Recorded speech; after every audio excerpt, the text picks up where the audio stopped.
El universo inexplicable. Misterios sin resolver.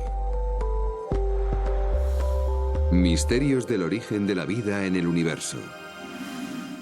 Hollywood no fue el primero en imaginarse a los extraterrestres y preguntarse cómo podrían ser. A todos nos entretienen, por supuesto. Una parte de nuestra energía intelectual se cuestiona: ¿qué aspecto tienen? ¿De dónde son? ¿Cómo han llegado hasta aquí? ¿Qué comen? Pero ellos no han sido los primeros. Ha sido uno de los pasatiempos favoritos del hombre desde hace muchos siglos. De hecho, para ver un ejemplo, vamos a echar la vista atrás hasta el siglo XVII con el brillante científico Christian Huygens, un físico, astrónomo, matemático y filósofo holandés, un hombre renacentista. Y entre los logros de su carrera está la invención del reloj de péndulo. Alguien tenía que hacerlo. Pero no solo eso, él fue el primero en estudiar los anillos de Saturno a través de un telescopio hasta el punto de identificarlos como anillos. Antes de Huygens, la gente solo veía unas manchas de luz alrededor del globo de Saturno sin saber identificar lo que veían. Esos son solo dos elementos clave en su extensísimo currículum. Bien, a finales del siglo XVII, la física de Newton estaba echando raíces. A pesar de haberse descubierto décadas atrás, aún estaba en periodo de prueba y la gente empezaba a aplicarla. Sin embargo, la biología era todavía un campo académico en ciernes. En su gran obra de finales del siglo XVII, Los mundos celestiales descubiertos, de 1696, Huygens hizo una analogía entre Júpiter y la Tierra. En dicha analogía, afirmaba que obviamente Júpiter tiene una atmósfera al igual que la Tierra. Y si había una atmósfera, entonces quizás también habría un clima. Y si hay un clima, entonces habrá lluvia. Y si hay lluvia, habrá océanos. Y si hay océanos, surge la cuestión de qué querrá hacer la vida con esos océanos. Si vivieras en Júpiter, querrías moverte de algún modo. ¿Cómo lo harías? ¿Tendrías barcos? Por supuesto. ¿Y cómo navegarías? Pues con velas. ¿Y cómo controlarías esas velas? Necesitarías algún mecanismo para hacerlo. Necesitarías cuerda. Si ya tienes la cuerda, ¿de qué material estaría hecha? De modo que de toda esta línea de razonamiento dedujo que cualquier forma de vida que hubiera en Júpiter nacería del cáñamo. Interesante, pero demuestra la enorme importancia que damos a cómo podría ser la vida en otros lugares, y en esa teoría se da en realidad un prejuicio cultural que casi no podemos evitar, porque lo único que sabemos es sobre nosotros mismos cuando pensamos en otra vida en el universo. Y ese prejuicio cultural se sirve de nuestros propios valores y tecnologías para deducir qué formas pueden tener los demás de desplazarse. Y no solo esto. Si nos fijamos en el capítulo inicial de Los mundos celestiales descubiertos, vemos que es una celebración de la física newtoniana. Se completa con las bien entendidas órbitas planetarias. Habla del tamaño de las órbitas, sus formas. Habla de cuán brillantes son los planetas. Y además emite sus propias valoraciones sobre lo rocosos que pueden llegar a ser. Y no solo eso, sino que el libro tiene una tabla plegable que muestra la disposición de todo el sistema solar. Y en dicho capítulo, por cierto, no hay ninguna mención a Dios. A pesar de que solo un siglo antes, las leyes de la física de Newton, su teoría sobre la gravedad en el movimiento, todavía no se había inventado, todavía no había sido descubierta, de modo que las órbitas planetarias aún eran un misterio en aquel entonces. Pero aquí, donde no hay ningún misterio para Huygens, no hay mención de Dios. Pero en cambio, cuando se plantea la vida en el sistema solar, plantea preguntas que no puede responder. Además, enumera los misterios biológicos de la época, tales como la complejidad de los orígenes de la vida. Bien.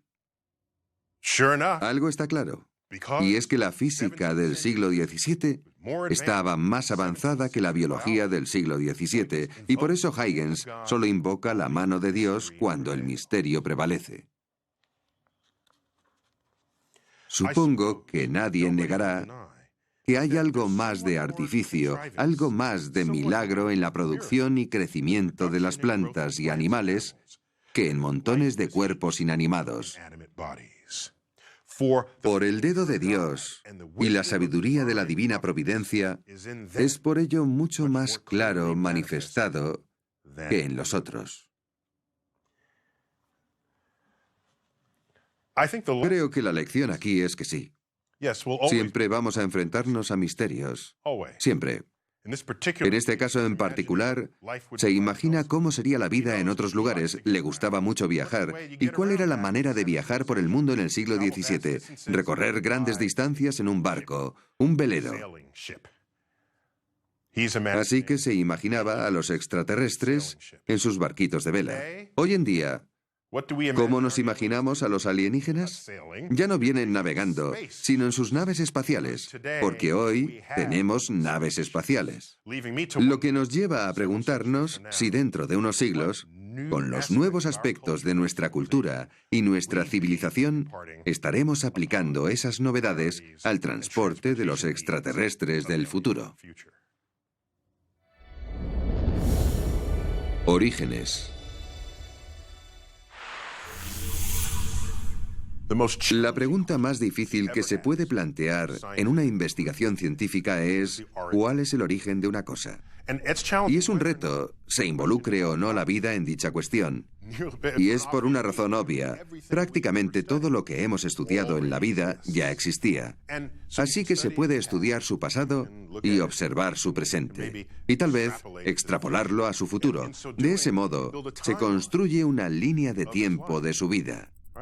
Así es como se hace. Pero, ¿cómo empezó todo? ¿Qué pasó al principio? ¿Qué pasa con la transición entre lo existente y no existente? En el universo, el conocimiento del nacimiento de nuestro Sol normalmente sería completamente inaccesible, porque ¿cómo vamos a remontarnos hasta esa época? No podemos. Afortunadamente, existen miles de millones de estrellas en nuestra galaxia, en todas las fases de la vida y la muerte. Así que podemos utilizarlas como representación de nuestros pensamientos sobre el Sol. Podemos deducir cómo nació el Sol. Y podemos deducir cómo nacieron los planetas que lo rodean observando cuidadosamente las enormes nubes de gas y polvo que hay en nuestra propia galaxia. Esto requiere telescopios especiales, por supuesto, no solo para ver la superficie de las nubes, sino mediante longitudes de onda de la luz para cavar más profundo y ver dónde está toda la acción. Pero con la vida en la Tierra, por lo que sabemos, solo hubo una génesis. Y si solo hubo una, no hay manera de comparar otras formas de vida que nacieran por separado de la nuestra, que tengan diferentes orígenes. Regresemos entonces. Vamos a imaginar que en algún momento hubo una conversión de moléculas orgánicas inanimadas en las que se incluyen elementos tales como el carbono, el hidrógeno, el oxígeno y el nitrógeno. Estos son los elementos tradicionales de lo que llamamos la química orgánica. En algún punto, hubo una transición de moléculas inorgánicas a seres animados que se reproducen. Eso debió de suceder hace unos 4.000 millones de años. Y esa transición, hoy en día, sigue siendo inaccesible para nosotros y, por lo tanto, sigue siendo un misterio. Debido a esto, cuestiona en gran medida nuestros esfuerzos por duplicar ese fenómeno en el laboratorio. No vemos cómo ocurre, podría ser, pero no lo vemos en ninguna otra parte. Ahora, el árbol de la vida moderna tiene un nivel de profundidad y complejidad que Darwin, e incluso quizás los profesores de biología de tus padres, ni siquiera reconocían. Por lo que sabemos, gracias a nuestras mediciones, toda la vida en la Tierra tiene una herencia genética común. A eso nos referimos con el árbol de la vida. Todos salimos de una rama, y conforme retrocedemos en el tiempo, hay cada vez menos ramas, y se llega a un punto en el que solo hay una rama. Un ejemplo sencillo, si excavas lo suficiente atrás en el tiempo, encontrarás el ancestro que comparten dos personas en la Tierra, su pariente común. Excava lo suficientemente lejos en el árbol de la vida y encontrarás el ancestro común a dos especies de la Tierra. No importa cuáles sean, se puede encontrar. ¿Qué hay de los seres humanos y los chimpancés? Eso es pasado reciente. ¿Y los humanos y los peces de colores? Hay que irse un poco más atrás. ¿Y los humanos y las setas? ¿O los humanos y las células de levadura? Hay un punto en el que se encuentra el nexo entre las dos ramas de la vida moderna. Así que, por lo que hemos sido capaces de determinar, ha habido una sola génesis en la Tierra. Así que, para poder entender la vida y entender cómo llegamos hasta aquí, lo que necesitaríamos sería una segunda génesis en la Tierra, o un conjunto de planetas en los que se dieran diferentes etapas de la formación de la vida, tal y como hicimos para estudiar la formación de estrellas y planetas en la galaxia. Esta es otra de las motivaciones a la hora de buscar otros sistemas planetarios en el espacio exterior. Si en ellos encontramos vida, haríamos un gran inventario de todo y después compararíamos y contrastaríamos. Así que lo que tenemos que preguntarnos, no obstante, es, puesto que en la Tierra todo sucedió muy deprisa, todo lo deprisa que se puede esperar se llevó a cabo en un par de millones de años, ¿por qué no ha habido un segundo árbol de la vida en la Tierra, o varios, coexistiendo en paralelo? La Tierra primitiva. Todos los datos que se conocen sobre la historia de los fósiles en la Tierra nos muestran que la vida comenzó casi tan pronto como las condiciones terrenales lo permitieron. Durante los primeros 500 millones de años aproximadamente, de los 4.500 millones de años de historia de la Tierra, el planeta aún se estaba formando, seguía acretando material sobrante del sistema solar naciente. A este periodo se le conoce como el bombardeo intenso tardío. Y la palabra acreción, como decimos en astrofísica, es solo un eufemismo para describir los continuos impactos de cometas y asteroides con planetesimales. Es decir, planetas que aún no se han formado del todo, pero si chocan se desintegran y pasan a formar parte de ese material en lugar de otro planeta que podría haberse formado. ¿De acuerdo? Ese es el proceso mediante el que la Tierra despeja su órbita, manteniendo caliente la superficie de la Tierra, porque cada vez que uno de estos objetos choca, el terreno circundante se calienta. Y en esas condiciones, bajo esas temperaturas, no se pueden formar moléculas complejas, pues las moléculas grandes y complejas se destruyen en presencia de calor. Y al fin y al cabo, ¿qué es la biología sino la expresión más compleja de la química que conocemos? Bien, después del bombardeo intenso tardío, no hicieron falta más que 200 millones de años. Puede parecer mucho, pero no lo es. Solo son un 0,02 billones de años en la historia de la Tierra. Empecemos a contar el tiempo tras el periodo del bombardeo intenso tardío. Y ahora nos preguntamos, ¿cuánto tiempo se tarda en obtener la primera prueba de vida en la Tierra? 200 millones de años. Es decir, una vez que la Tierra se enfrió para permitir la formación de moléculas complejas, para empezar.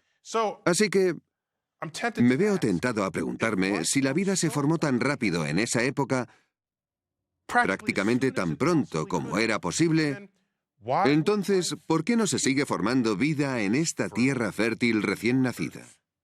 ¿Por qué no puede haber múltiples orígenes genéticos de la vida?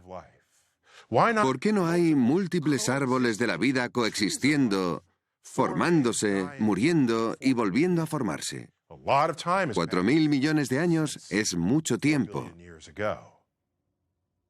Si ocurrió, si de verdad hubo árboles de la vida simultáneos, no hay rastro de ello. Y si fue así, nuestro árbol de la vida fue mucho más fructífero en la explotación de los recursos de la Tierra que cualquier otro árbol de la vida que pudiera haber estado compitiendo con nosotros. Y al final, fue nuestro árbol de la vida el que ganó. No estábamos allí en aquel entonces, pero los fósiles nos hablan de un solo árbol de la vida, de modo que realmente no podemos saberlo. Extremófilos.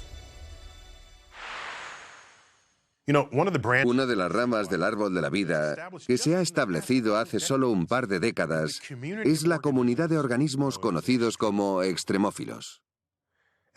Y como su nombre indica, se trata de amantes de los ambientes extremos. Unos ambientes que nosotros, los humanos, encontraríamos hostiles e incómodos.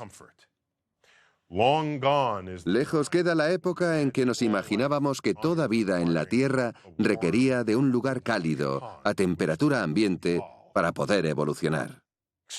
Los extremófilos prosperan en temperaturas altas, bajas, con alta acidez o baja acidez, alta presión o baja presión, todo tipo de ambientes extremos.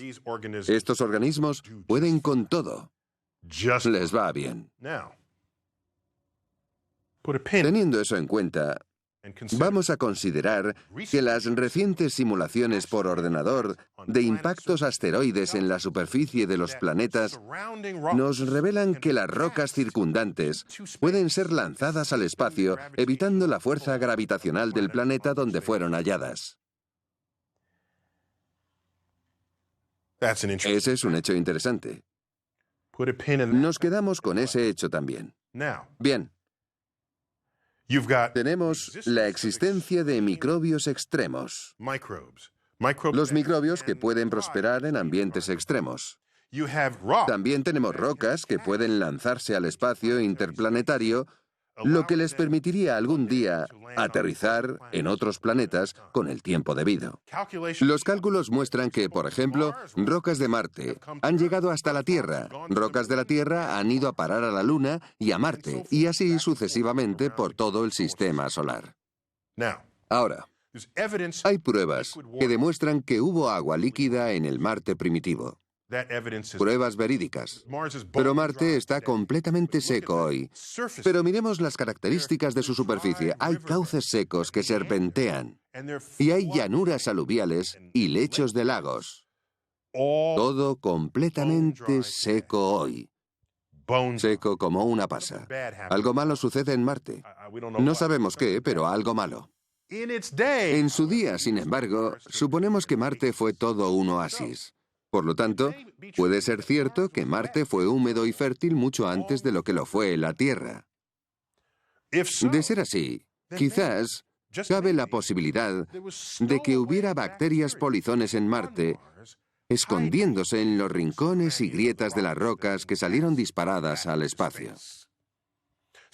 Algunas de esas rocas pudieron haber hecho el viaje desde Marte a la Tierra.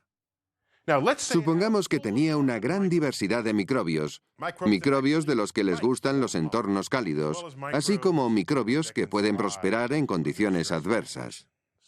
Entonces, solo aquellos microbios que sobrevivieron al frío, la sequía, la radiación intensa del espacio, habrían sobrevivido, otorgando vida a la Tierra primitiva, otorgando a la Tierra primitiva los extremófilos.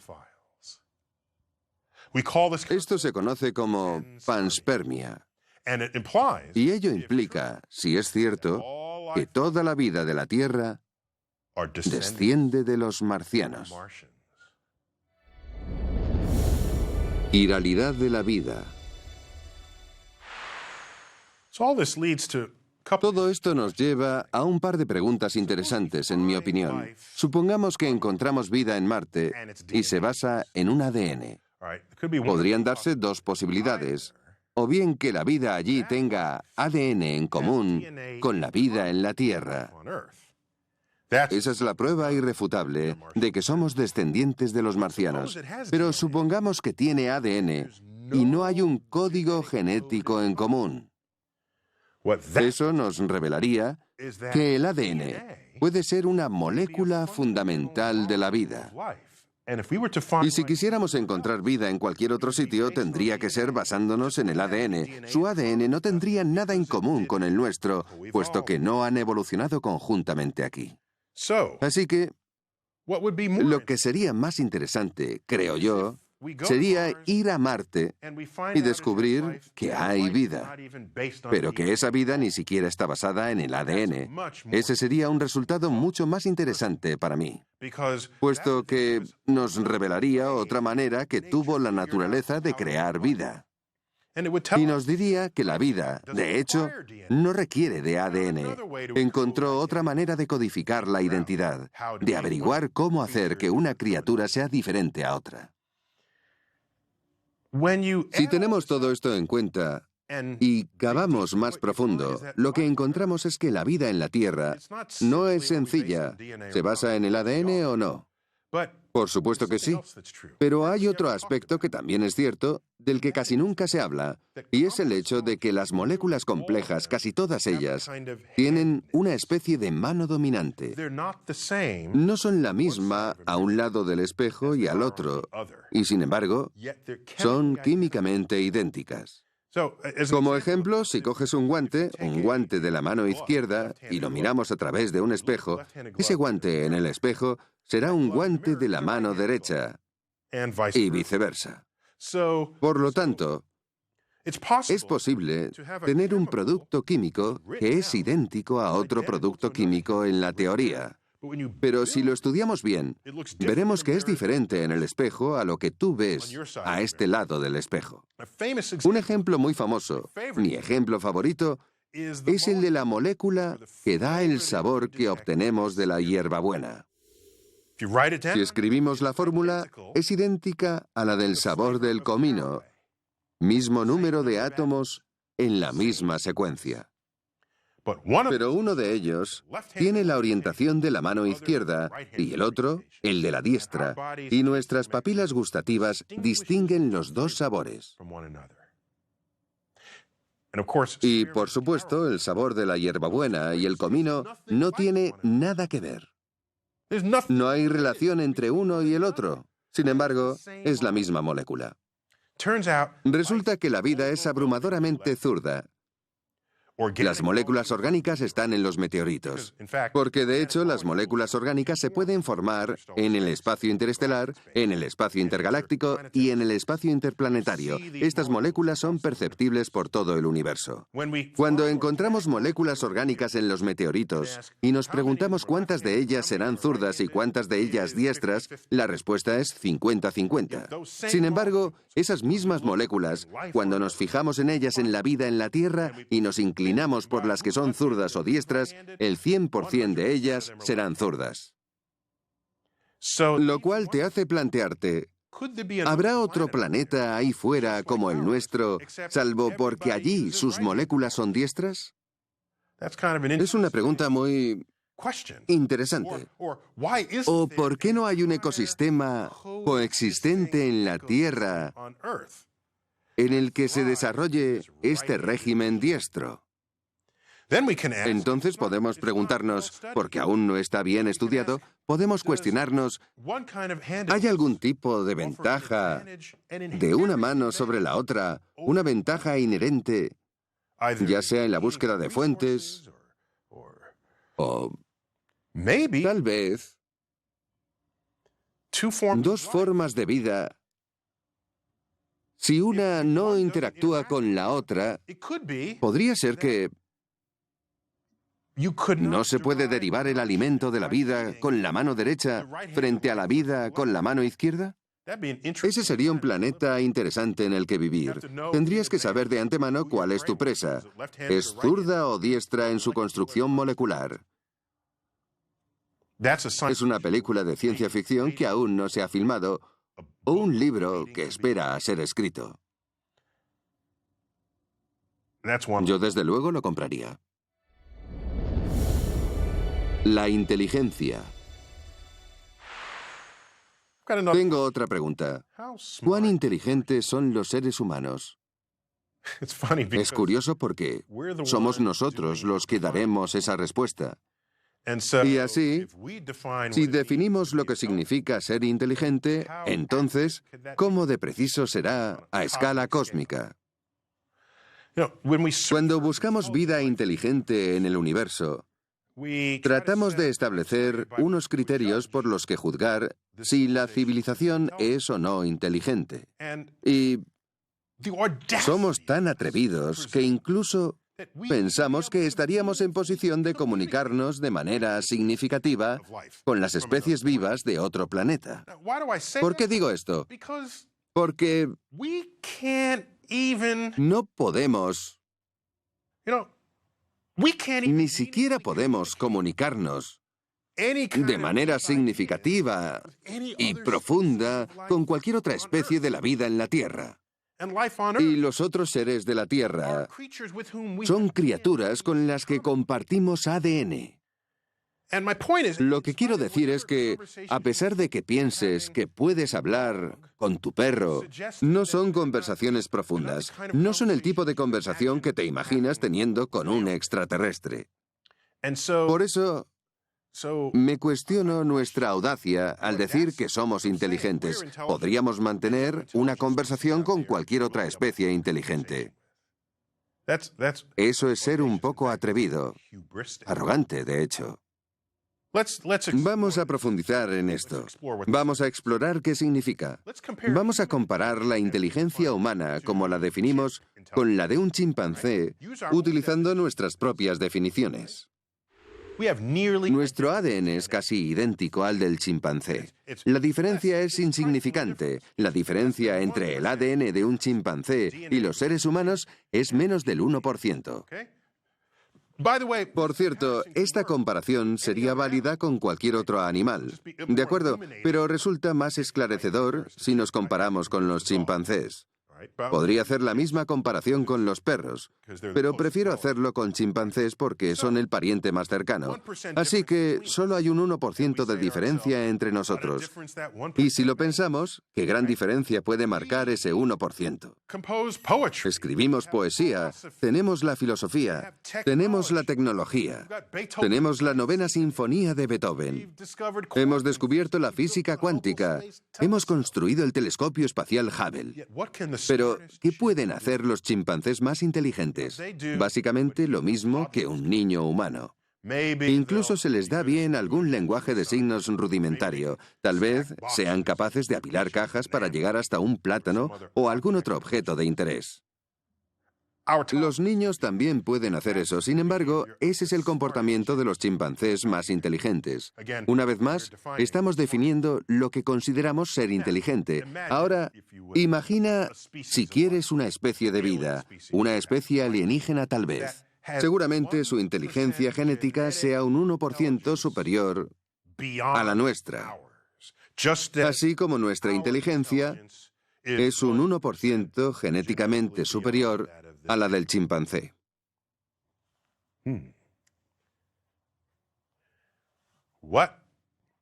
¿Qué les pareceríamos a ellos?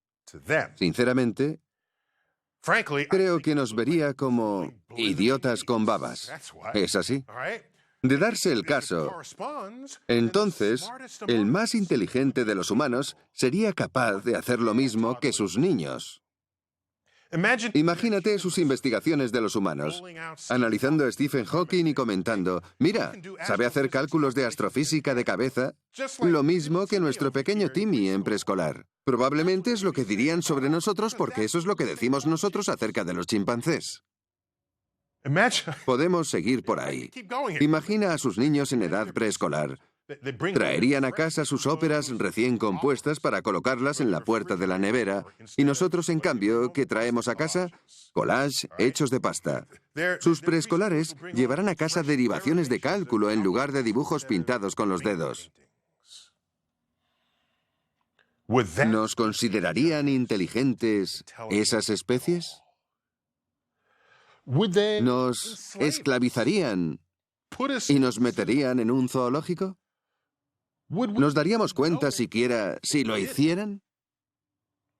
De hecho, ¿es la Tierra un zoológico para su propio entretenimiento? Si son mucho más inteligentes que nosotros, sería solo un ejercicio trivial en su cultura, porque nosotros lo hacemos con otras criaturas que no son tan inteligentes como nosotros. Bien, lo que más nos aterra es quizás el pensamiento de que pueda haber una especie así ahí fuera. Esa especie ha peinado la galaxia en busca de vida inteligente. Esa especie ha visitado la Tierra, ha observado nuestra forma de actuar, nuestra cultura, y llegó a la conclusión, en base a todos los datos que recopiló sobre nosotros, los que vivimos en la Tierra, que aquí no hay ninguna señal de vida inteligente.